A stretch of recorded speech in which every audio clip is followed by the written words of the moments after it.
Good morning all of you. हमारे YouTube channel geography junction पे आपका हार्दिक स्वागत है।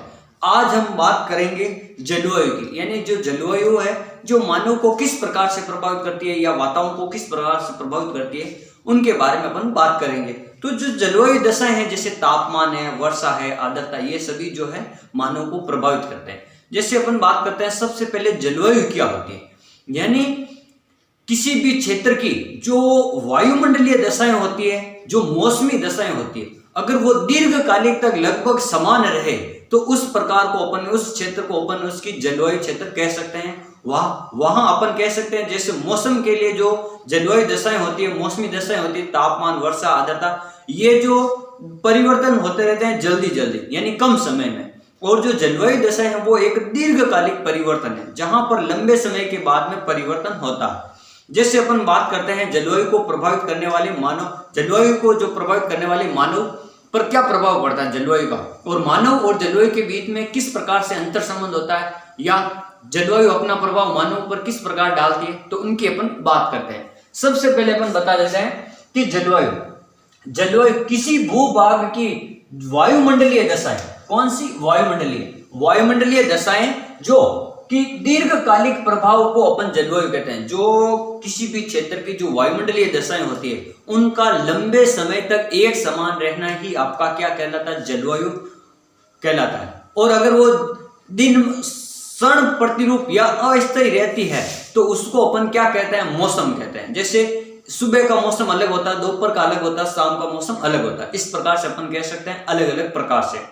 तो अपन बात करते हैं जैसे जलवायु में क्या आएगा, तापमान, वायुदाब, वर्षा, आर्द्रता, वनस्पति, इस प्रकार से आएंगे। फिर अपन बात करेंगे कि जो जलवायु को साधारणतः अपन कितने भागों में पढ़ सकते हैं। जलवायु को अपन साधारणतः दो भागों में पढ़ सकते हैं। जैसे एक होता है स्थलीय जलवायु और एक होता है स्थलीय जलवायु को अपन कहते हैं महाद्वीपीय जलवायु, यानी जो स्थल भाग की जलवायु होती है, पृथ्वी तल की जो स्थल भाग है वहां की। फिर अपन दूसरा बात करते हैं सामुद्रिक जलवायु, यानी जो समुद्र यानी जो जल है, जो जल भाग है, उनकी जलवायु किस प्रकार की होती है, उनके बारे में अपन अध्ययन करेंगे। सामुद्रिक जलवायु का मतलब होता है कि लंबे समय तक, या अपन कह सकते हैं जो सामुद्रिक प्रभाव होता है, सामुद्रिक जलवायु वो जहां जो पास में स्थान होते हैं समुद्र के, वहां की जलवायु पर अपना प्रभाव डालते हैं और वहां की जो जलवायु है उसको लगभग समान रूप से रखते हैं, सम प्रभाव रखते हैं। जलवायु जो सामुद्रिक जलवायु होती है वो सम प्रभाव की होती है, यानी उसमें तापमान और वर्षा का लगभग ज्यादा अंतर नहीं होता है, आर्द्रता वगैरह, वायुदाब वगैरह का। जैसे अपन बात करते हैं, इसका एक अच्छा उदाहरण जैसे भारत के संदर्भ में बात की जाए तो जो भारत के जो तटवर्ती 9 राज्य हैं जो समुद्र से सीमा बनाते हैं, वहां की जलवायु दशाएं अलग है, और जो उत्तर भारत की है कर्क रेखा से ऊपर वाले राज्य, उनकी जलवायु दशाएं अलग है। जैसे एक उदाहरण, जैसे अपन उत्तर भारत में मूंगफली की फसल को, कपास की फसल को या चावल की फसल को खरीफ की ऋतु में अपन लगाते हैं, और उन्हीं दशाओं को अगर दक्षिण भारत की बात की जाए तो चावल दक्षिण भारत में 12 मास रहता है, और मूंगफली की भी दो दशाएं, दो अपन कह सकते हैं 2 फसलें ले सकते हैं, और कपास भी 2 फसलें ले सकते हैं। जैसे गन्ना वगैरह वो सदाबहार होता है, लेकिन उत्तर भारत में ऐसा नहीं होता क्योंकि वहां जलवायु अलग है, वहां स्थलीय जलवायु का प्रभाव है और दक्षिण भारत में सामुद्रिक जलवायु का प्रभाव है। इसका मतलब ये होता है जो सर्दी ऋतु, वर्षा ऋतु या जो ग्रीष्म ऋतु और सर्दी ऋतु होती है उनमें जो तापमान का बिल्कुल थोड़ा अंतर रहता है, 4-5 डिग्री या 5-6 डिग्री का अंतर रहता है, लगभग 10 के अंदर अंदर तापमान में अंतर रहता है। ज्यादा जलवायु का इतना प्रभाव नहीं पड़ता, न वहां पर ज्यादा गर्मी है न वहां पर ज्यादा सर्दी है, बीच वाला मौसम रहता है, उसको अपन कहते हैं सम प्रभाव। तो वो सम प्रभाव किसका रहता है, समुद्र का। तो अपन पढ़ते हैं, मुख्य रूप से अपन जलवायु को 2 भागों में बांटते हैं। पहला हो गया सामुद्रिक जलवायु। सामुद्रिक जलवायु यानी इस जलवायु में स्थलीय भाग पर, इस जलवायु में स्थलीय भाग पर समुद्र के निरंतर प्रभाव के कारण, समुद्र के निरंतर प्रभाव के कारण जलवायु सम रहती है। किस प्रकार की रहती है जलवायु, सम प्रकार की जलवायु रहती है, सम जलवायु रहती है। अर्थात उच्चतम व न्यूनतम तापमान में बिल्कुल कम अंतर होता है, बिल्कुल न्यूनतम अंतर रहता है, तापमानों में अधिक अंतर नहीं रहता। अधिक का मतलब अधिक नहीं रहता, इसका मतलब न्यूनतम रहता है, यानी जो अधिकतम तापमान दिन का, या अपन कह सकते हैं वर्षा ऋतु, शीत ऋतु का और ग्रीष्म ऋतु का जो अधिकतम तापमान है उसमें बिल्कुल कम अंतर होगा, 5-6 डिग्री का अंतर होगा। इस प्रकार उसको अपन कहते हैं सम जलवायु। जैसे ये तो हो गई समुद्रिक जलवायु, सम जलवायु।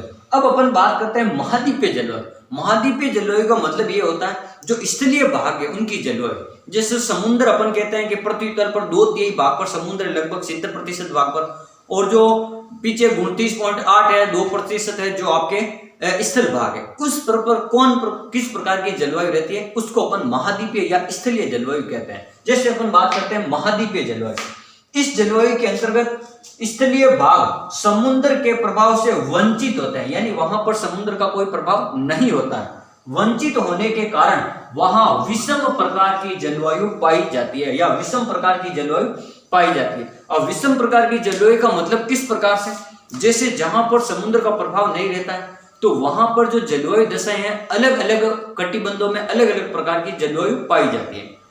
जहां पर समुद्र नहीं होगा वहां पर विषम जलवायु, यानी कहीं पर अपन कह सकेंगे उष्ण जलवायु, कहीं उपोष्ण जलवायु, कहीं शीतोष्ण जलवायु, कहीं अल्पाइन अपन कह सकते हैं टुंड्रा जलवायु, कहीं टेगा जलवायु। जहां पर समुद्र नहीं है वहां पर इस प्रकार की अलग अलग प्रकार की जलवायु दशाएं आपको देखने को मिलेगी। तो अपन बात करते हैं, जैसे अगर महाद्वीपीय जलवायु है तो वहां के तापमान में बिल्कुल अंतर होगा। वहां पर अगर सर्दी की ऋतु आएगी तो आपको बहुत सारे कपड़े पहनने पड़ेंगे या ओढ़ने पड़ेंगे, क्योंकि सर्दी की ऋतु में अधिक तापमान गिर जाएगा, यानी तापमान बिल्कुल कम हो जाएगा तो सर्दी लगेगी। और गर्मियों की ऋतु में तापमान उससे विपरीत, यानी बहुत ही तेज अधिक होगा तापमान, जैसे 48-50 डिग्री के पास में। तो गर्मी की ऋतु में गर्मी, यानी जब गर्मी की ऋतु में गर्मी का एहसास, सर्दी की ऋतु में जब सर्दी का एहसास हो तो उस ऋतु को या उस प्रकार की जलवायु को अपन कहते हैं महाद्वीपीय जलवायु। लेकिन ऐसा सामुद्रिक जलवायु में नहीं होता, क्योंकि वहां सर्दी और जो ग्रीष्म ऋतु है इसमें ज्यादा अंतर नहीं होता। तो अपन बात करते हैं, जैसे यहाँ का तापमान अलग होगा, यहाँ वर्षा में भी अंतर होगा। तो इस प्रकार की जलवायु से अपन कह सकते हैं ये महाद्वीपीय प्रकार की जलवायु। इनको अपन ने सामुद्रिक जलवायु और महाद्वीपीय जलवायु मुख्य रूप से अपन ने 2 भागों में पढ़ा। अब अपन कुछ जलवायु की और परिभाषाएं पढ़ते हैं। कुमारी सैंपल के अनुसार क्या कहती हैं, जलवायु मूल रूप से सभी भौगोलिक प्रभाव के में प्रत्यक्ष अथवा परोक्ष रूप से प्रविष्ट होते हैं। जितने भी जो जलवायु तत्व होते हैं, जो जलवायु कारक होते हैं, वो मुख्य रूप से वो क्या करते हैं, जलवायु को प्रभावित करते हैं। और वो जलवायु क्या करती है, मानव को भी एक रूप से प्रभावित करती है। ये कहा था कुमारी सैंपल ने। अब एक आते हैं अगले वैज्ञानिक भूगोलवेत्ता प्रोफेसर विसर। प्रोफेसर विसर क्या कहते हैं, सभी भौगोलिक प्रभावों में जिनमें मानव संबंधित है जलवायु सबसे अधिक शक्तिशाली प्रतीत होता है। जहां मानव है तो मानव को वहां सबसे मुख्य रूप से जो प्रभावित करने वाला जो कारक होता है वो आपके जलवायु कारक होता है। ये कहने वाले थे प्रोफेसर विसर। इन्होंने कहा था जो मुख्य रूप से जो मानव को कौन प्रभावित कर सकता है वो है आपको जलवायु। अब वो किस प्रकार प्रभावित करेंगे अभी अपन आगे बताएंगे। जैसे अपन बात करते हैं एक और परिभाषा के अनुसार कि जो जलवायु को मानव समाज का मापक या उपकरण कहा जाता है। क्या माना जाता है, जलवायु को क्या माना जाता है, मानव समाज का मापक या उपकरण। जो मानव समाज को माप सकता है जलवायु, वो किस प्रकार माप सकता है वो अभी अपन बताएंगे कि किस प्रकार से इसको जलवायु जो मापक मानती है। जैसे अपन बात करते हैं मानव वर्ग के भोजन, यानी भोजन को कौन डिसाइड करता है, जलवायु। यानी जिस प्रकार की जलवायु होगी तो वहां पर जो पेड़ पौधे वनस्पति कृषि वो अलग अलग प्रकार की होगी। तो इस प्रकार से ये भोजन को प्रभावित करती है मानव के। जैसे उष्ण जलवायु है तो वहां अलग प्रकार की वनस्पति पेड़ पौधे होंगे, शीतोष्ण जलवायु वहां अलग प्रकार की वनस्पति पेड़ पौधे होंगे। तो इस प्रकार ये प्रभावित करती है, शीतोष्ण में अलग होंगे। फिर वस्त्र को, यानी जो जलवायु वस्त्र को किस प्रकार, जैसे उष्ण भाग है तो वहां पर कम वस्त्र पहनने को मिलेंगे और वहां पर जो गर्मियों के वस्त्र पहनने को मिलेंगे। और जब अगर शीतोष्ण भाग की बात की जाए या अपन टुंड्रा प्रदेश की बात की जाए, वहां पर सर्दी ज्यादा है तो वहां अपन को जैकेट स्वेटर या ओढ़ने के लिए ज्यादा जो सर्दी से बचने के लिए ओढ़ना पड़ेगा। तो इस प्रकार वस्त्र भी जलवायु को प्रभावित करते हैं। फिर मकान की आकृति, जैसे अपन के यहाँ मकानों की जो आकृति अलग है, जैसे उष्ण कटिबंधीय मैदानों में, अगर शीतोष्ण या टुंड्रा प्रदेशों में जाएंगे तो इस प्रकार से आपको ऐसे मकान मिलेंगे ढालनुमा, ताकि बर्फ गिरेगी वो जल्दी से नीचे उतर जाए मकानों से। यानी उनको ऐसे ढालनुमा या कोणधारी, या अपन कह सकते हैं जैसे टुंड्रा प्रदेश में जैसे वो बर्फ के मकान बनाते हैं एकदम अर्धवर्ताकार, तो जहां जिस प्रकार की जलवायु है उस प्रकार से ही वो मकानों की आकृति को भी प्रभावित करते हैं। अगली बात की जाए कृषि फसलों को। अब कृषि फसलों को किस प्रकार प्रभावित करते हैं कि जैसे उष्ण प्रकार की अगर जलवायु है तो वहां पर अलग प्रकार की कृषि की फसलें होगी, अगर शीतोष्ण प्रकार की जलवायु तो वहां पर जो कृषि फसलें वो अलग होगी, अगर टुंड्रा प्रदेश है तो वहां पर जो कृषि फसलें या जो वनस्पति है वो अलग प्रकार की होगी। तो इस प्रकार वो प्रभावित करते हैं। तो ये सभी जो जलवायु कारक है मुख्य रूप से मानव वर्ग को एक मापने का उपकरण है, या इसके ऊपर मानव का प्रभाव ज्यादा पड़ा। जैसे अपन बात करते हैं, अब विश्व को मुख्य रूप से अपन 3 जलवायु कटिबंधों में बांट सकते हैं। विश्व को अपन क्या बात करते हैं, 3 जलवायु कटिबंधों में बांट सकते हैं। जैसे एक हो गया आपके उष्ण कटिबंधीय जलवायु। जैसे अपन बात की जाए उष्ण कटिबंधीय जलवायु की, अगर मैं यहां थोड़ा आपको बता देता हूं, जैसे ये आपका ग्लोब है तो ये आपकी 0 डिग्री, ये आपका 30 डिग्री मान लो डायरेक्ट, फिर आपका 60 डिग्री, फिर आपका ये मान लिया 90 डिग्री। तो इन सब की जो जलवायु है वो अलग अलग प्रकार की। यहां पर आपको उष्ण जलवायु, यहां पर शीतोष्ण, और यहां पर आपको तीसरे नंबर पर शीत जलवायु। यानी ये इस प्रकार से आपको वर्गीकरण मिलेगा। यानी जलवायु जो वर्ग है विश्व स्तर पर उष्ण जलवायु, शीतोष्ण जलवायु, उष्ण जलवायु, शीतोष्ण जलवायु और शीत जलवायु, मुख्य रूप से अपन 3 भागों में इसके वर्गीकरण को पढ़ते हैं। तो अपन बात करते हैं इन तीनों कटिबंधों में मानव का जो शारीरिक मानसिक गठन या विकास।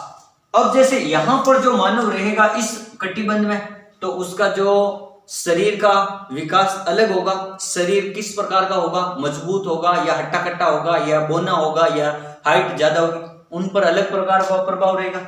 यहाँ के मानव पर उनके शारीरिक और विकास अलग रहेगा, यहाँ के मानव का जो शारीरिक है वो विकास अलग रहेगा। जैसे अभी अपन बात करेंगे। फिर अपन बात करते हैं क्रियाकलाप निवास स्थल। यहाँ के मानव का क्रियाकलाप अलग होगा क्योंकि यहाँ अलग प्रकार का मौसम है, जलवायु यहाँ अलग होगा, यहाँ अलग होगा। यहाँ अलग प्रकार के वस्त्र होंगे, यहाँ अलग प्रकार का भोजन होगा, यहाँ अलग प्रकार के सांस्कृतिक जो संस्कृति होगी, यहाँ सब जगह अलग अलग प्रकार के जो अपन कह सकते हैं सामाजिक या समाज होंगे, वर्ग अलग अलग प्रकार के वर्ग होंगे। या अपन बात कर सकते हैं यहाँ अलग अलग प्रकार के व्यवसाय होंगे, यहाँ जो लोग अलग प्रकार का व्यवसाय करते हैं, यहाँ अलग करते हैं, यहाँ अलग करते हैं, तो ये भी इनको प्रभावित करता है। यानी जिस प्रकार की जहां जलवायु उसी प्रकार का उसको प्रभावित करता है। जैसे अब अपन पढ़ रहे हैं ये सभी अलग अलग विभिन्नता पाई जाती है। अब अपन बात करते हैं कि जो जलवायु मुख्य रूप से किस प्रकार से प्रभावित करती है, मैंने आपको इस प्रकार से बता दिया।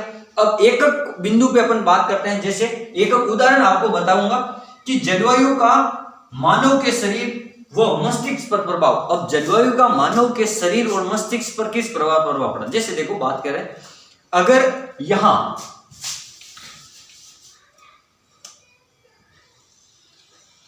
यहां मैं बड़ा बना देता हूं, ठीक है, ऐसे नहीं कि सर आपने बीच में भूमध्य रेखा नहीं बनाई, चलो ये बड़ा बना दिया।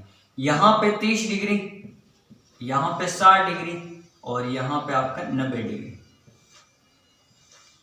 ये यहां का जो मानव है, अब इसके शरीर पर ये जो गर्मी में रहने वाला उष्ण कटिबंध में रहने वाला मानव है, तो यहां पर जो काले रंग के मानव होंगे क्योंकि गर्मियों में रहने वाले मानव काले होंगे। पहला उदाहरण मानव पर प्रभाव। अब जैसे इस प्रभाव का यहां पर जो ठंडा क्षेत्र है यानी शीत क्षेत्र है या अपन कह सकते हैं शीतोष्ण क्षेत्र है, यहां दोनों में जो मानव रहेगा वो रंग के आधार पर गोरा रहेगा। पहली बात, जो काले मानव होते हैं जो हट्टे कट्टे होते हैं वो ताकतवर होते हैं, और यहाँ के जो मानव होते हैं वो थोड़े अपन कह सकते हैं कमजोर वर्ग के मानव होते हैं जो अपन कह सकते हैं। फिर अगर यहाँ के जो मानव का जो शारीरिक गठन है वो यहाँ के मानव से अलग होगा क्योंकि ये उष्ण कटिबंध के मानव है, वो शीतोष्ण कटिबंध के मानव। जैसे अपन वेस्ट इंडीज जैसे उष्ण कटिबंध के मानव की अगर बात की जाए, वेस्ट इंडीज के लोग है, केन्या है ये, या अपन कह सकते हैं श्रीलंका के लोग हैं, ये जितने भी काले लोग हैं वो यहाँ पर रहते हैं और गोरे लोग यहाँ पर रहते हैं इन कटिबंधों। तो पहला ये प्रभाव हो गया इनको प्रभावित करने वाला। दूसरा, वहां की जलवायु और निवास स्थान, जैसे अभी मैंने आपको बताया कि यहाँ के जो जलवायु, यहाँ जो मानव रहेगा उनके मकान या निवास स्थान अलग प्रकार के होंगे, चौकोर होंगे, वर्ताकार होंगे। अगर यहाँ रहता है तो यहाँ पर ऐसे कोणधारी होंगे, इस प्रकार से शंकुनुमा, इस प्रकार से ढालान नुमा जो होते हैं, इस प्रकार से। यहाँ पर जो पेड़ पौधे होते हैं ना, वो भी इस प्रकार से ढालान नुमा होते हैं, क्योंकि यहाँ पर बर्फ पड़ती है तो इनके जो ऊपर से जो ऐसे ढाल से वो उनके पेड़ों का आकार भी इस प्रकार होता है, कोणधारी या शंकुधारी वन। और यहाँ पे अलग प्रकार के वन होंगे, तो ये भी प्रभावित करता है। फिर अपन बात करते हैं भोजन। अब यहाँ पे जो उष्ण कटिबंध में रहने वाले यहाँ पे जो लोग हैं, वो चावल है या अपन कह सकते हैं गेहूं वगैरह या खाद्यान्न, जो मक्का, लेकिन यहाँ पर ये उगता भी नहीं है, यहाँ पर गेहूं उगता भी नहीं है। तो इस प्रकार के जो टुंड्रा प्रदेश में रहते हैं वो क्या करेंगे, मांस, मछली या जो वनस्पति से कुछ प्राप्त होते हैं भोजन, उनका वो ज्यादा सेवन करता है, कंदमूल वगैरह। तो यहाँ और यहाँ के भोजन में भी अंतर आ गया, तो ये जलवायु प्रभावित करती है भोजन को भी, क्योंकि यहाँ जलवायु अलग है। फिर बात की जाए मकान की, मैंने आपको बता दिया।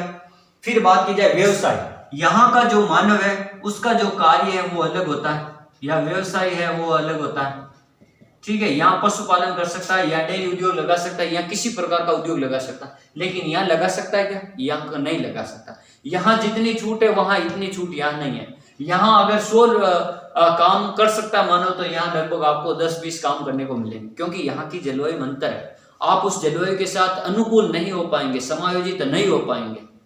तो यहाँ के कार्य में, यहाँ के व्यवसाय में, दोनों में अलग अलग अंतर। फिर जलवायु और जनसंख्या, यहाँ पर जनसंख्या, जैसे जनसंख्या की बात की जाए, यहाँ कृषि कार्य हो सकता है तो यहाँ लोग अधिक रहेंगे, या उद्योग धंधे अधिक होंगे, या परिवहन के साधन अधिक होंगे, सिंचाई के साधन अधिक होंगे। यहाँ पर सब चीज आपको मिल जाएगी। लेकिन क्या पहाड़ी या टुंड्रा प्रदेशों में आपको मिलेगी क्या, जहाँ बर्फीला क्षेत्र है? तो वहां तो ओनली परिवहन का साधन स्लेज गाड़ी है, या रेंडियर जो डोगी होते हैं उनके पीछे आपको बैठ के जाना पड़ेगा उस गाड़ी में, तो वहां नहीं है। तो वहां न तो परिवहन के साधन है, न संचार के साधन है, सिंचाई के साधन है, आपको कुछ नहीं मिलेगा। तो यहाँ और यहाँ जनसंख्या में अंतर होगा। जहां सब संसाधन उपलब्ध है वहां जनसंख्या अधिक होगी, यहाँ बिल्कुल कम होगी। फिर बात की जाए सभ्यता की बात की जाए, तो यहाँ की जो सभ्यता अलग होगी, क्योंकि यहाँ सब प्रकार के लोग रहते हैं और यहाँ कुछ एक जाति के लोग रहते हैं, जनजातियों के लोग रहते हैं। तो वहाँ की जो अलग प्रकार की सभ्यता होगी, क्योंकि वहाँ और यहाँ की जो जलवायु, उनमें रात दिन का अंतर है। तो वहाँ की सभ्यता और संस्कृति में भी आपको रात दिन का अंतर मिलेगा।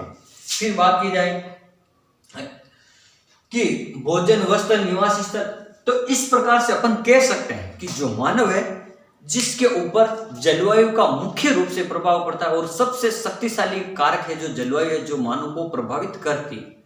तो आज हमने पढ़ा कि जलवायु पहले बात तो होती क्या है, परिभाषा क्या है, 2-3 वैज्ञानिक के अनुसार मैंने बता दी, भूगोलवेताओं के अनुसार, और अपन ने बताया कि जलवायु का मानव के ऊपर क्या प्रभाव पड़ता है मुख्य रूप से। और जलवायु मुख्य रूप से 2 प्रकार की होती है, स्थलीय जलवायु और एक समुद्री जलवायु। Thank you.